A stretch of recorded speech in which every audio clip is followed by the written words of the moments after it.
विद्यार्थी मित्रांनो, आज आपण युनिट नंबर 3 इंटरपर्सनल रिलेशनशिप या भागातला दुसरा सब पॉईंट बी द क्विस्ट सेटिंग गोल्स फॉर सेल्फ या भागाचा अभ्यास करणार आहोत. म्हणजे आपल्या स्वतःच्या विकासासाठी जे काही आपली ध्येय असतात तर त्या ध्येयांची निश्चिती कशी करायची हा भाग आपण यामध्ये लक्षात घेणार आहोत. मग ही जी काही ध्येय आहेत ही प्रत्येकाला माहीत आहेत किंवा मग आता आपण ह्या स्टेजवर आलेलो आहोत किंवा आता मॅच्युअर आपण झालेलो आहोत आणि म्हणून आपल्याला माहिती की आपल्या आयुष्यामध्ये किंवा आपल्या जीवनामध्ये आपल्याला जी काही ध्येय आहेत तर ती निश्चित करणं किती आवश्यक आहे किंवा त्याचं महत्त्व हे किती आहे हे आपल्या प्रत्येकाला माहीत आहे. पण ध्येय म्हणजे नेमकं काय हे जर विचारलं तर ते आपल्याला एखाद्या व्याख्येत जर तयार करायचं असेल तर ते याप्रमाणे करता येईल की ध्येय निश्चिती म्हणजे काय, तर आपण काय प्राप्त करू इच्छित आहोत हे ठरविण्याचा आणि इच्छित परिणाम प्राप्त करण्यासाठी कोणत्या योजना आपल्याला तयार करायचा आहे तर याचा निर्णय घेण्याची जी प्रक्रिया आहे तिला आपण ध्येय निश्चिती असं या ठिकाणी म्हणणार आहोत.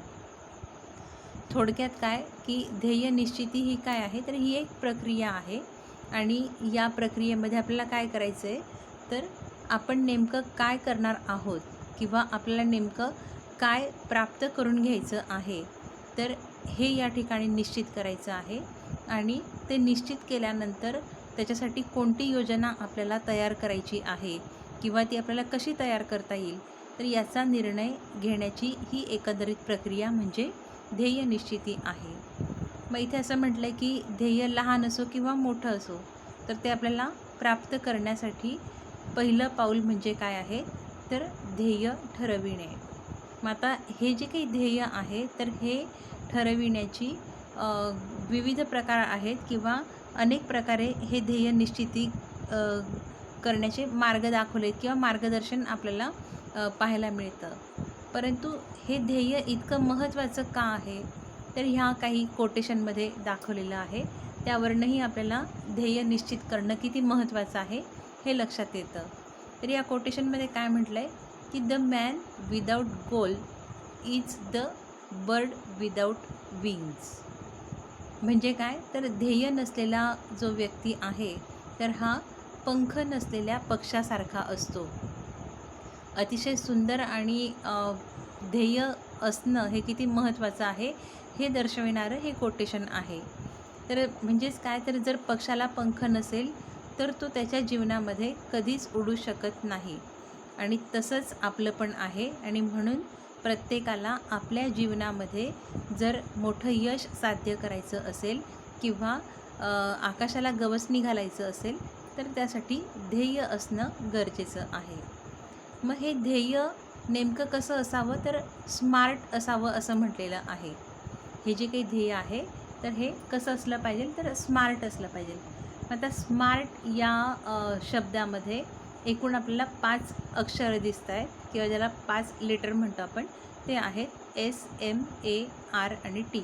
तर या प्रत्येकाचं विश्लेषण जर केलं तर त्यावरनं आपण ध्येय हे कसं असावं हे या ठिकाणी लक्षात येणार आहे.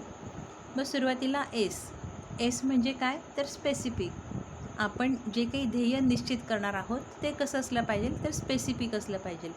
म्हणजेच काय तर ते मोजक्या शब्दात किंवा आकड्यामध्ये आपल्याला निश्चित करता आलं पाहिजे. ते खूप पाल्हाळिक असता कामा नये किंवा ते ध्येय आपल्याला सतत डोळ्यासमोर ठेवायचं आहे आणि त्या ध्येयामधून आपल्याला आपण किती म्हणजे नेमकं कधी ते पूर्ण करणार आहोत किंवा किती प्रमाणात पूर्ण करणार आहोत हे निश्चित करता आलं पाहिजे. म्हणून ध्येय कसं असलं पाहिजे तर ते स्पेसिफिक असलं पाहिजे. त्यामधून स्पष्टपणा जो आहे तो आपल्याला लक्षात आला पाहिजे. उदाहरणार्थ जर सांगायचं झालं तर तुम्ही सर्वजण आता शिक्षक होऊ घातलेले आहात आणि तुमची शिक्षक होण्याची पहिली तयारी म्हणजे तुम्ही B.Edमध्ये प्रवेश घेतला आहे आणि हे B.Edमध्ये प्रवेश घेणं ही तुमची एक क्वालिफिकेशन झाली आणि त्याच्या पुढची क्वालिफिकेशन काय आहे तर तुम्हाला प्रत्येकाला TET परीक्षा जी आहे, ज्याला आपण टेट म्हणतो, तर ती पास करायची आहे. तर मग आता तुमच्या डोळ्यासमोर पुढचं ध्येय कोणतं असलं पाहिजे, तर टेट परीक्षा पास होणं. मग आता हे ध्येय कसं आहे, हे स्पेसिफिक आहे. स्पेसिफिक म्हणजे कसं, तर मोजक्या शब्दातलं आहे. आकड्यात म्हणाल किंवा तारखेत म्हणाल तर हे कधीपर्यंत आपल्याला पूर्ण करायचं आहे. साधारण तुम्ही लास्ट इयरला परीक्षा देणार, TETला तुम्ही पात्र होऊ शकाल आणि म्हणून पुढच्या 2 वर्षामध्ये किमान तुम्हाला ही परीक्षा उत्तीर्ण होणं खूप आवश्यक आहे आणि म्हणून तसं तुम्ही ते ध्येय निश्चित करायचे, की साधारण BEd झाल्यानंतर 2 वर्षात मला TET ही परीक्षा पास व्हायची आहे. तर हे ध्येय काय आहे, तर हे स्पेसिफिक आहे. म्हणजे एकतर ते निश्चित आहे, मोजक्या शब्दात आहे आणि ते कधीपर्यंत पूर्ण करायचं आहे हे आपल्याला या ध्येयातनं लक्षात आलेलं आहे. मग आता याच्यानंतर एम म्हणजे काय, तर मेजरेबल. म्हणजे ते मापनीय असावं. तुमचं जे काही ध्येय तुम्ही निश्चित केलेलं आहे, तर हे कसं असलं पाहिजे, तर मेजरेबल असलं पाहिजे. मेजरेबल याला आपण मराठीत काय म्हणतो, मापनीय. मग हे जे काही ध्येय आहे, तर हे ध्येय इथे उदाहरण दिलेलं आहे, भरपूर श्रीमंत व्हायचं हे ध्येय नव्हे. इथे एक उदाहरण दिलेलं आहे. काय म्हटलं आहे, की जर आपल्याला भरपूर श्रीमंत व्हायचं आहे असं जर एखाद्याने ध्येय निश्चित केलं, तर याला आपण ध्येय म्हणणार नाही. आता श्रीमंत व्हायचं याच्यात मापन काय आहे, काहीच नाही आहे. किती श्रीमंत व्हायचं, किंवा काही लोक म्हणतात की आपण मनाने चांगले असू किंवा मग मला काहीच नाही आहे तरीसुद्धा मी समाधानी आहे, म्हणजे मग काय, तर मी श्रीमंत आहे. तर श्रीमंत या संकल्पनेमध्ये अनेक अर्थ भरलेले आहेत, म्हणून ते मापनीय नाही आहे. मग हे कसं ध्येय आपल्याला निश्चित करता येईल, की साधारण मला 31 मार्च 2016पर्यंत 100 कोटी रुपये मिळवायचे आहेत. हे अतिउच्च ध्येय सांगितलेलं आहे या ठिकाणी. पण आपण जे काही सर्वसामान्य आहोत, तर यामध्ये आपण काय सांगूया, हे जुनं उदाहरण दिलेलं आहे. आपण इथे मेजरेबल किंवा आपल्या उदाहरणात काय घेऊ शकतो, की साधारण 31 मार्च 2023पर्यंत मला शिक्षकी पेशामध्ये पदार्पण करायचं आहे. तर हे काय झालं, हे मापनीय झालं. मापनीय कसं, की मला कधी हे करायचं आहे आणि साधारण किती परीक्षांमध्ये मी पास होईल, तर BEd परीक्षा पास होतील किंवा मग TETमध्ये किती चान्समध्ये किंवा किती संधी त्याला प्राप्त होतील आणि त्याच्यामध्ये आपल्याला उत्तीर्ण व्हायचं आहे. तर हे आहे साधारण 2 चान्समध्ये मला रिझल्ट आला पाहिजे किंवा मी पास झालो पाहिजे, असं या ठिकाणी जर असेल तर ते मापनीय आहे. इथे 100 कोटीचं उदाहरण दिलेलं आहे की हे मापनीय आहे. तसं आपण दुसऱ्या उदाहरणामध्ये काय लक्षात घेतलं, की TET परीक्षा जी आहे ती मी 2 चान्समध्ये सुटेल.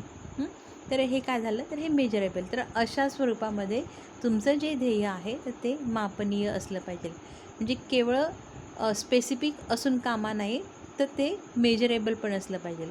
आपण स्पेसिफिकमध्ये घेतलेलं होतं की मला TET परीक्षा पास व्हायची आहे, परंतु मग किती चान्समध्ये, 1, 2, 3, 4, की आयुष्यभर आपण TET देणार, तर नाही. ह्या ठिकाणी आपलं ध्येय कसं असलं पाहिजे, तर साधारण मी 2 चान्समध्ये किंवा जास्तीत जास्त 3 चान्समध्ये मी TET परीक्षा पास होईल. तर इतकं तुमचं ध्येय जे आहे हे मेजरेबल असलं पाहिजे. याच्यानंतर स्मार्टमधला ए हा हे अक्षर, यामध्ये ए म्हणजे काय, तर अचिवेबल. तर ध्येय कसं असलं पाहिजे, की ते तुम्हाला सहज अचीव करता आलं पाहिजे. सहज म्हणण्यापेक्षा ते अचिवेबल असलं पाहिजे, ते तुम्हाला प्राप्त करता येण्याजोगं असलं पाहिजे. आता आपण उदाहरणामध्ये TET परीक्षा घेतलेली आहे.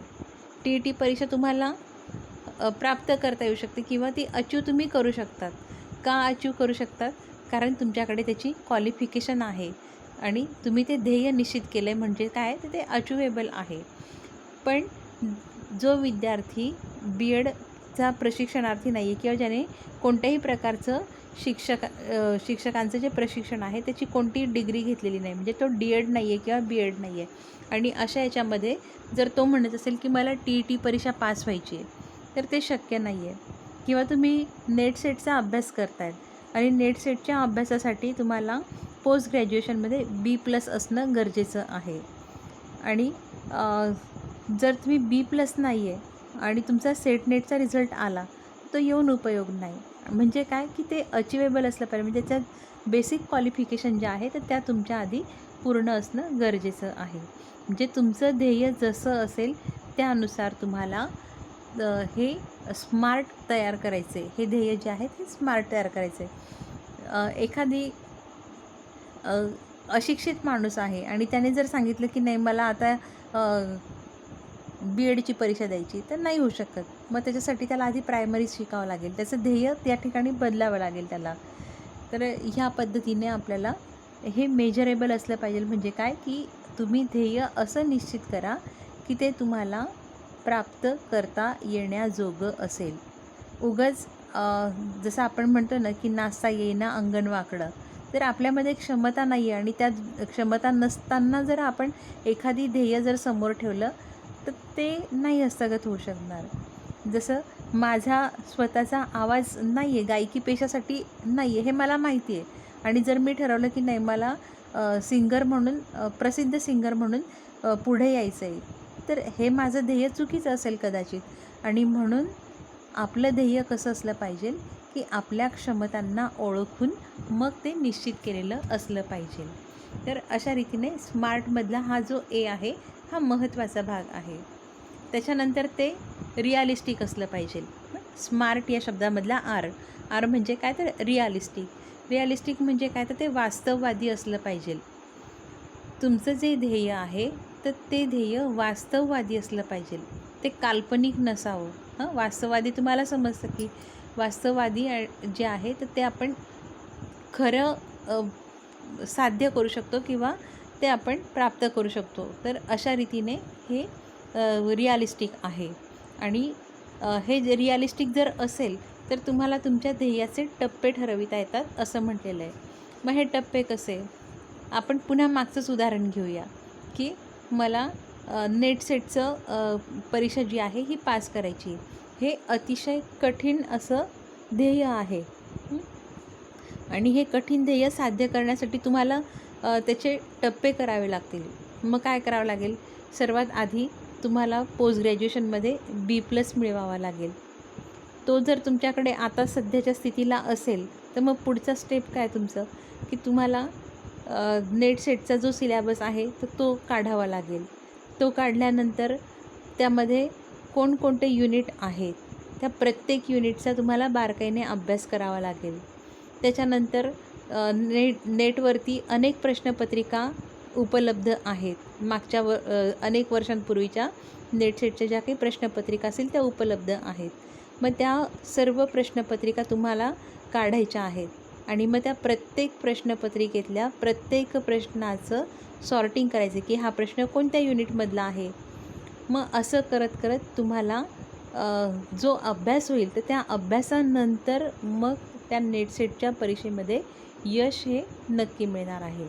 म्हणजे काय की आपलं एक ध्येय होतं की मला नेट सेटची परीक्षा पास करायची आहे. मग आता हे ध्येय कसं आहे तर हे वास्तववादी आहे, रिअलिस्टिक आहे. आणि म्हणून मग याचे आपल्याला काय करता येतात तर टप्पे करता येतात. सगळ्यात पहिले आपल्याला पोस्ट ग्रॅज्युएशनमध्ये B+ काढायचं आहे. त्याच्यानंतरचं पुढचं सिलॅबस, मग त्याच्यानंतरची पुढची पायरी त्याचा बारकाईने अभ्यास, त्याची पुढची पायरी की आपल्याला प्रश्नपत्रिकेचं संकलन करायचं आहे. तर अशा पद्धतीने ह्या ध्येयाचे टप्पे आपल्याला ठरवता आले पाहिजे. जर हे ठरवता आले तर यश हे नक्की आहे, यात शंका नाही आहे. स्मार्ट यामधला शेवटचा जो काही भाग आहे तो म्हणजे टी म्हणजे ते टाईम बाउंड असलं पाहिजे. म्हणजे त्याच्यामध्ये वेळ जी आहे तर ती वेळ आपल्याला निश्चित करायची की साधारण मला हे ध्येय कोणत्या वेळेमध्ये पूर्ण करायचं आहे. म्हणजे वेळेची मर्यादा इथे अपेक्षित आहे. टी फॉर काय तर टी फॉर टाईम बाउंड, म्हणजे तुमच्या ध्येयाला ही वेळेची मर्यादा असली पाहिजे. वेळ निघून गेल्यावर उपयोग नाही. जसं तुम्हाला माहिती की जर माध्यमिक शाळेत असेल किंवा प्राथमिक शाळेत जर आपल्याला शिक्षक म्हणून लागायचं असेल तर त्याला वयाची अट आहे. आणि मग जर तुम्ही ती वयाची अट ओलांडून गेल्यानंतर जर तुम्ही TET परीक्षा पास होत असाल तर त्याला उपयोग नाही. आणि म्हणून तुमचं जे काही ध्येय आहे तर हे कसं असलं पाहिजे, तर ते त्या वेळेमध्ये पूर्ण होईल असं असलं पाहिजे. म्हणजेच काय, तर तुम्ही ध्येय निश्चित करताना साधारण हे ध्येय तुम्हाला कधीपर्यंत पूर्ण करायचं आहे त्याच्या ती जी काही वेळेची रेषा आहे तर ती निश्चित करायची आहे. तर अशा रीतीने आपल्याला आपलं जे ध्येय आहे तर हे स्मार्ट ठेवायचं आहे. मग हे जे काही ध्येय आहे तर हे निश्चित करणं किती आवश्यक आहे हे आपण काही उदाहरणांच्या मदतीने लक्षात घेतलं. मग जसं आता आपण आपल्या स्वतःच्या विकासाच्या दृष्टिकोनातनं हे ध्येय निश्चिती किती महत्त्वाची आहे हे लक्षात घेतलं. अगदी त्याच पद्धतीने आपल्याला आपल्या शालेय विद्यार्थ्यांच्या जीवनामध्ये ध्येयाला किती महत्त्व आहे किंवा ध्येय निश्चित करणं हे किती महत्त्वाचं आहे हे त्यांना सांगायचं आहे. त्या लहान वयोगटातल्या मुलांना त्यांच्या त्यांच्या पद्धतीच्या जी काही ध्येय असतील ती त्यांना सांगायची आहे. आपण 5वीच्या मुलाला नाही सांगणार की तू नीटच्या परीक्षेचा अभ्यास कर किंवा तू JEEच्या परीक्षेचा अभ्यास कर, आपण त्याला नाही सांगणार. तर त्याच्या जीवनात किंवा त्याच्या त्या बालवयामध्ये जेही काही घटना असतील किंवा त्याला जे काही अचीव करायचं असेल तर त्याचे तुम्ही सांगा. तो जर एखाद्या वक्तृत्व स्पर्धेमध्ये जर भाग घेणारा असेल किंवा त्याला जर एखादी खेळामध्ये रस असेल तर त्या दृष्टिकोनातून त्याला त्याचं ध्येय जे आहे तर ते निश्चित करायला शिकवायचं आहे.